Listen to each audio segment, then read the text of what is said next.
Mister beans বলছে এই video থেকে যে এই গেমে জিতে যাবে তাকে তার পুরস্কার দেওয়ানো হবে। আর তার মধ্যে একটি কথা রয়েছে, মিস্টার বিনসের মতো হতে গেলে মিস্টার বিনসকে সাবস্ক্রাইব করো।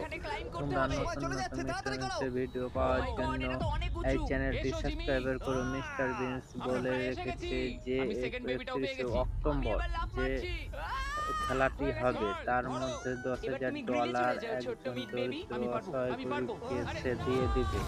আমাদের মধ্যে কেউ কি আছে মিস্টার বিনসকে সাবস্ক্রাইব করার জন্য? মিস্টার বিনস অতিরিক্ত একটি কঠিন অমায়িক দৃশ্য ভিডিও করে তার জন্য আমরা শুভকামনা রইল। তিনি নতুন নতুন ভিডিও আপডেট দেওয়ার জন্য মিস্টার বিনসকে অনেক অনেক শুভেচ্ছা রইল। মিস্টার বিনসের ভিডিওগুলো দেখতে আমার খুব দারুণ লাগে। আপনাদের মতামত কমেন্টে জানাবেন।